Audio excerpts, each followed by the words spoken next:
Hi, and welcome to your Humber News Update. I'm Ken Keller, coming to you from our newsroom here at Humber College North Campus. Here's what we're working on at this hour. People trapped in eastern Aleppo are scrounging for food during a temporary ceasefire.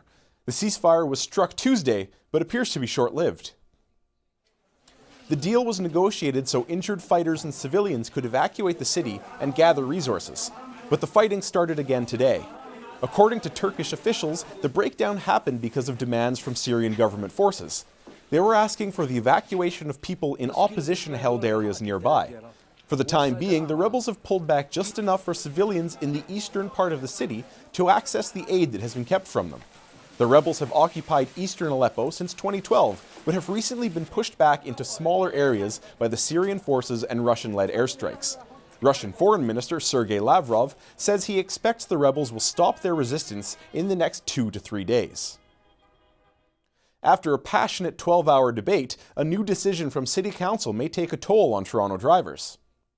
No, wait, please. None of them would mind paying $2 if it is going to something meaningful. That's what you said, or this has been the grossest misquotation in the history of Toronto politics, and I'm prepared to join you in going up there right now. Toronto City Council has voted overwhelmingly to back Mayor John Tory's proposal to impose road tolls on the Gardiner and DVP. While the cost of tolls has not yet been decided, Tory says a $2 fee would bring in more than $200 million a year.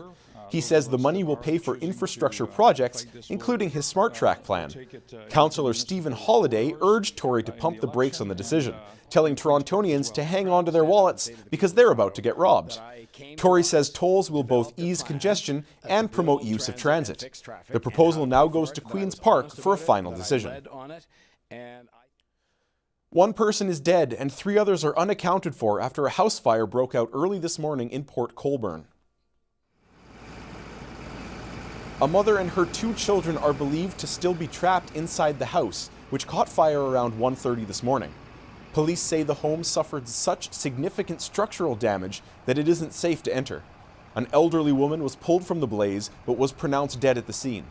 The father and great-uncle were able to escape. The cause of the fire hasn't been determined. Fans are remembering the life of beloved Canadian actor Alan Thicke today.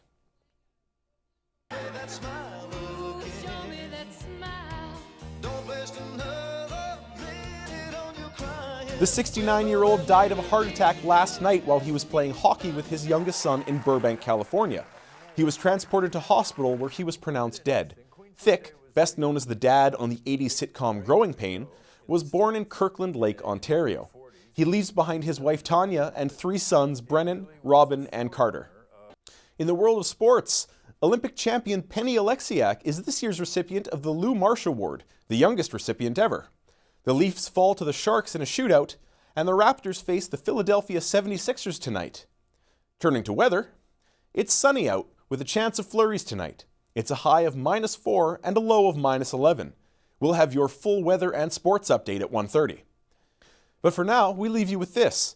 Take a look at some incredible images from Norway, where professional surfer Mick Fanning shreds some waves under the northern lights. Fanning teamed up with 2 Norwegian photographers who helped capture the rare sight. As the sun set, the aurora borealis took over the sky. Fanning says it's one of the prettiest surfs he's done in his life. Despite starting off with some snow and waiting for the 3-hour sunset, the result was well worth it. And that's your 12 o'clock update. We'll be back with more Humber News at 2.